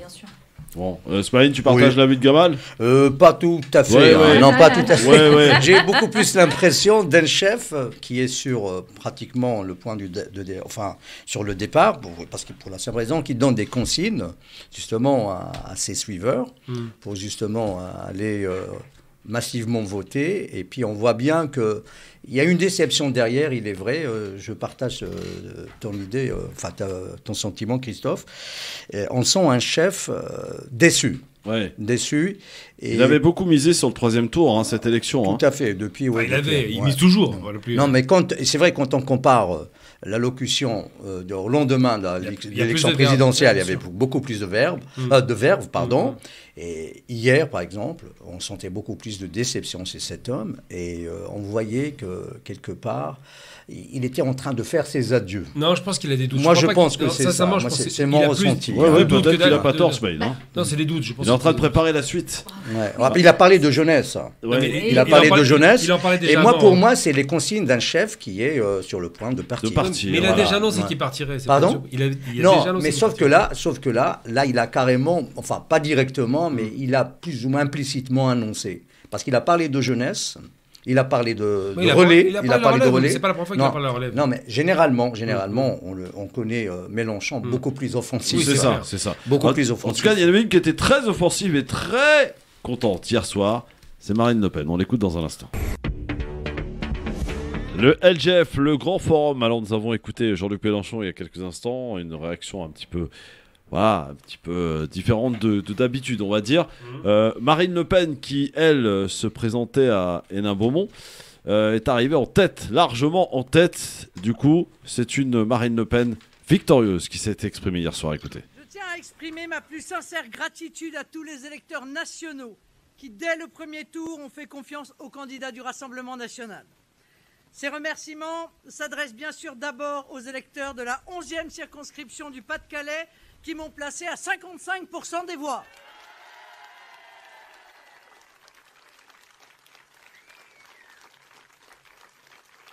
Du fait de la participation, je vais leur demander encore un effort dimanche prochain pour confirmer ce bon score. Dans notre pays en proie au doute et où tout semble hors contrôle, on le voit avec le Stade de France, l'inflation ou la hausse du carburant, il faut des députés solides et déterminés pour faire valoir la voix des honnêtes gens, celle des entrepreneurs et des salariés, des familles et des retraités, celle de patriotes français qui souffrent de voir leur pays dans cet état. Les circonscriptions qui voient au second tour un duel entre la République En Marche et la NUPES, j'invite les électeurs à ne pas choisir entre les destructeurs d'en haut et les destructeurs d'en bas. À ne pas choisir entre ceux qui veulent vous priver de vos droits et ceux qui veulent vous priver de vos biens. La France n'est ni une salle de marché, ni une ZAD. Marine Le Pen hier soir. C'est énorme, voilà. énorme. Oui, pourquoi? Son papounet était un adorateur de Reagan. Reagan et évidemment de la politique d'austérité violente de Madame Thatcher. Son père est un ultralibéral qui adorait ces modèles-là. Madame Le Pen, qui est à l'extrême droite, est une ultralibérale qui nous explique que, soi-disant, il ne faut pas qu'on confisque le bien des riches aux pauvres. C'est ça son discours. Madame Le Pen veut parler aux ouvriers avec un discours qui est antisocial. C'est très amusant, pas très sérieux. Et j'ai envie de lui dire qu'elle retourne à ouvrir 2 ou 3 bouquins d'histoire et d'économie, ça pourrait l'aider pour en parler. Bon, en tout cas, le fait quand même que le Rassemblement National puisse avoir un groupe, Sabrina, c'est quand même on peut parler d'un score historique du Rassemblement National quand même? Oui, tu peux parler d'un score historique. Maintenant, écoute, c'est vrai, il y a des gens qui votent quand même Front républicain, enfin, non. Front National, je ne vais jamais y arriver. Rassemblement National. On n'arrive pas à dire Rassemblement, parce que Rassemblement, c'est compliqué. Hein. Ouais. Surtout Rassemblement pour les gens qui divisent. Hein. Donc, c'est une diversion. Ouais, et non, mais il y a quand même, on regarde les résultats du premier tour de l'élection présidentielle, il y en a quand même. Non, mais ça reflète la réalité des choses aussi, Sabrina. Hein, voilà, bien sûr. Et donc, il va y avoir une représentativité à l'Assemblée nationale, qu'on se le dise, il faut en être conscient, il faut juste, l'accepter ou pas, chacun se débrouille.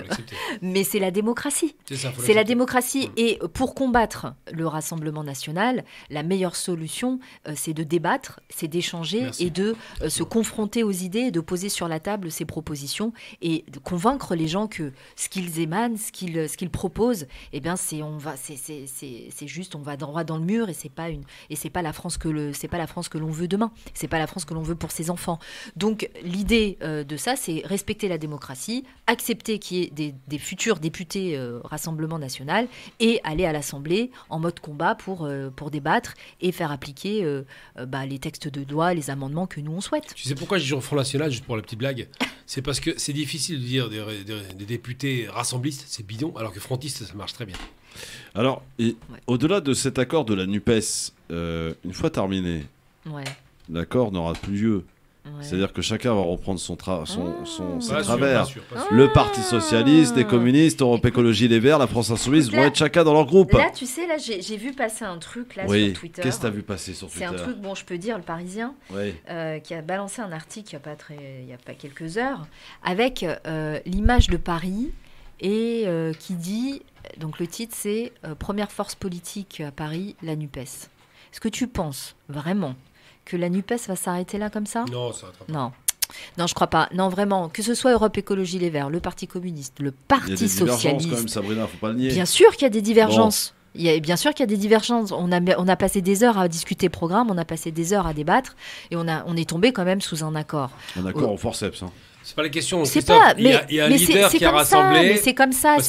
T'es obligé de confronter les idées. C'est ça la démocratie. Tu laisses parler les autres, tu dialogues et puis à la fin il faut trancher. Et ils ont tranché. Ils ont eu raison. Et ils ont raison de créer cette NUPES avec cet accord. Maintenant, moi je pense que pour l'avenir et pour l'ensemble des gens, il faut conserver cette union pour les prochaines élections qui arrivent. Je rappelle que les prochaines élections, ce sont les élections européennes, des élections très importantes. C'est dans 2 ans, hein. C'est prochaine. C'est pas là, pendant 2 ans, il n'y a plus d'élection. Pendant 2 ans, c'est toi qui le dis. Moi, je sais pas. On sait pas. On sait pas ce qui peut nous arriver. On ne sait pas s'il y a une dissolution. Oui, justement, j'allais poser une question à Sabrina. Est-ce que, par exemple, par rapport à l'UPES, à l'accord qui a été donc conclu entre les différentes sensibilités, est-ce que c'est une alliance de circonstances ou c'est durable? C'est ça qui fait. En fait, là, il y a eu un accord qui a été fait sur la base d'un programme. On va pas tarder de le savoir. Ouais. Par contre, ce qui est dit dans l'accord, c'est que à l'Assemblée nationale, chaque force politique aura son groupe parlementaire. Oui, voilà. Est-ce qu'on est dans la politique du quota ou Pas du tout. C'est-à-dire qu'ils auront le choix, en fait, d'être indépendants de la France insoumise, parce qu'il y aura des députés de la France insoumise. Donc c'est ça, l'accord de base, c'est ça, en fait. L'accord de base. Par contre, comme il y a un programme qui est commun, ça veut dire qu'il va y avoir des propositions qui vont être faites, il va y avoir des textes qui vont être proposés, des amendements, et là, ils vont voter tous ensemble d'une même voix sur ça. Ça rappelle le programme Conan Mitterrand, avec les communistes qui étaient avec le socialiste, ils n'étaient pas souvent d'accord, mais ils étaient d'accord sur l'essentiel. Mais je veux dire, c'est qu'il peut débattre sur certains sujets, mais quand il y a s'il y a un gouvernement, sur des questions sociales, sur des questions essentielles sociales, par exemple, si on attaque l'histoire de la retraite à 65 ans, ils vont être d'accord, c'est évident. La question de l'écologie, on votera ensemble. Peut-être que vous préférez les sapins. Sur les grandes lignes, d'accord. Les sapins, les platanes, ils sont d'accord. Le truc, c'est ça la vérité, c'est que, en vérité, ce qui se passe, c'est qu'ils se sont mis d'accord parce que le plus fort l'a emporté, que c'est le plus fort qui a donné le là, et ça reste la France insoumise. Donc les autres, même s'ils veulent jouer les malins, ils sont faibles économiquement parce qu'ils n'ont pas remboursé leurs frais. Ils sont faibles politiquement parce qu'ils ne représentent pas beaucoup et qu'avec la France insoumise, ils se renforcent, c'est tout. Voilà. Mais il ne faut pas oublier la pierre dans la chaussure, qui sera donc le Front National, parce qu'il avait en 2017 8 élus. Il risque de se retrouver, non. Ça va être étoffé, non, il risque de se retrouver. Ils ne peuvent pas aller loin parce qu'il n'y a pas de proportionnel. Ils n'iront jamais bien loin. Oui, mais la France Insoumise, qui avait que 17 députés, ont fait un travail extraordinaire. C'est pas pareil, parce que non, mais nous on travaille, contrairement à eux. Eux sont très absents. On le voit en Europe, puisque eux, ils sont quand même. Voilà, et on le voit en Europe, t'as qu'à regarder leur vote et leur taux de présence. Leur taux de présence est catastrophique. Mais les gens ne s'intéressent pas justement à l'Europe. Au niveau local. Par contre, ça rapporte 15 000 euros. Mais ce que les gens peuvent se dire, c'est sur les 17 députés sur les 5 dernières années, ça a été presque du 7 jours sur 7, 24 heures sur 24. Ouais, il est vrai que imaginez-vous avec plus de 150 députés France Insoumise dans l'hémicycle, je peux vous dire que ça va décoiffer. Ça va décoiffer. Ça va dans ce sens-là. Le quiz, alors c'est un quiz un peu particulier, parce que j'en ai pas eu la semaine dernière, donc c'est un quiz qui date du 3 juin, pardon. Oh là là. Dans un instant. Oui, 3 juin. Attention. Le LGF, votre émission de référence avec Sabrina Nouri, qui ne quitte plus maintenant, ça y est. Ouais. Pourquoi t'es partie si longtemps, Sabrina? Je suis pas partie très longtemps. Si, quand même. Ça fait un mois. C'est le temps de la campagne. Tu nous as manqué. Oui, t'as fait campagne avec Sophia Chikirou. Qui a été élue, qui est arrivée en tête au premier tour. Qui est élue. Elle a gagné au premier tour. Ah oui, il y en avait 4. Ah ouais, pardon. Elle fait partie des 4. Ouais, c'est ça. Bon, ça va. Il faut la féliciter parce que sa concurrente, c'était pas forcément ça. Ah bon?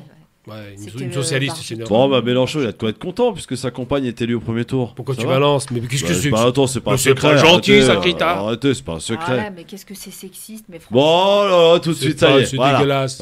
C'est n'importe quoi. C'est honteux. Au contraire. Bah non, c'est bien. Tu parlais de féministe, attention, Christophe. On dirait elle a été élue, elle a pas travaillé. J'ai pas dit ça. Est-ce que j'ai dit ça? Tu peux pas réduire les gens à leur compagnons. Non mais ça devient extrêmement compliqué aujourd'hui. Je peux pas te laisser dire ça. Non mais attendez. Vous les femmes, vous êtes en train de prendre un pouvoir extraordinaire. À chaque fois, comme c'est sexiste. On dit quelque chose maintenant, on peut plus rien dire. Moi je suis pas d'accord avec toi. On peut plus rien dire maintenant. Oh le gros macho. Non, c'est une femme vraiment brillante. Mais j'ai pas dit le contraire. Elle en a sous le pied et elle va te le démontrer pendant 5 ans. Tu vas voir, ça va décoiffer. Bon, très bien. Écoutez, bravo à Sophia Chikirou, bravo aussi à Daniel Obono, bravo aussi à Sarah Legras, bravo à Corbière. Je suis pas très fan. Mais 75% de femmes qui sont passées en premier. C'est vrai d'ailleurs. 3 sur 4 mais en fait, sur Paris, sur les 18 investis, il y en avait, je crois, 14, c'était des femmes. Ils ont cartonné, franchement. C'est strike. Ouais. Bon, bah c'est bien. Smaïn, ça va? Ouais, très bien. On salue Mam qui est venu nous voir, la belle histoire. Salut. Comment ça va la Mam? Ça va, alhamdoulilah. Bon, ça tombe bien, j'ai un petit quiz. Alors c'est un quiz un peu particulier, pardon. Oui. Parce qu'il n'y en a pas eu la semaine dernière, parce qu'il y a eu des élections, tout ça, on a reçu des candidats, tout ça. Et du coup, c'est un quiz qui date, et j'ai pas voulu le jeter quand même, hein. C'est dommage de jeter du travail. Ça, c'est vrai. Au 3 juin dernier. Allez hop, bon courage. Le quiz. Première question. Je cherche un chef spirituel de l'Iran, mort Khomeini. de 89 ans, pardon. 89. En 1989. Ouais, C'était Khomeini. l'ayatollah Khomeini. Bonne réponse de Ismaïl. Defo. Ce soir, il y a un match de l'équipe de France au Stade de France. Contre la Croatie. Merci beaucoup. Ça, c'est pour la belle histoire. Hop. Je cherche à présent un acteur américain d'origine mexicaine, mort en 2001. Ah, attends, Laurence d'Arabie comme indice. Peter O'Toole. Non, pas du tout. Non, du tout. Anthony Quinn. Anthony Quinn, bonne réponse. Voilà. Bien joué. Smile, il est chaud, il est chaud. L'excellent Anthony Quinn. Quel défenseur français de Manchester Aucune idée. City est de nouveau accusé de viol? Je sais pas. Paris. Benjamin Mendy. Benjamin Mendy, effectivement. Alors ça fait quand même 7 viols, plus Ou à un moment, faut arrêter, je une crois. 6e agression. Peut-être et, qu'il arrête de violer. Une tentative de viol. Là, c'est bon, là. Il fait une grand chelem. Non, mais c'est pas marrant. Non, mais je Attends, rigole. Voilà. La belle histoire, bien joué. C'est parce qu'on est une féministe que je dis ça. Je cherche à présent un boxeur américain Mohamed Ali. mort en 2016, Mohamed Ali. Bonne réponse. 61 combats, dont 56 victoires, dont 37 par KO. Et Ali Boumaye. Donc on rigole pas. Attention, le gouvernement américain a levé la semaine donc du 3 juin des sanctions sur les liaisons aériennes avec Russie. quelle île? Ah, l'île. Oui. Taïwan. Cuba. Qui a dit Cuba? C'est moi. Bah, c'est Voilà toi. l'histoire. Évidemment, bien joué. geste d'apaisement, bravo. Attends, ils ont levé les sanctions? Oui, aérienne. C'est pas trop tôt. Oui, je cherche à présent une actrice. Écoutez bien, une actrice, c'est une productrice de cinéma et de télé. Elle est née Catherine à Barma. Suresnes en 1972. Barma. Et elle s'est mariée il y a pas longtemps. Lara Joubert. Non, Quai d'Orsay. Julie Gaillet. Julie Gaillet, Ah, c'est une bonne Gaillet. réponse, bonne victoire. Hey, Moi, je suis pas venu pour rien. t'es pas venu pour rien, maman.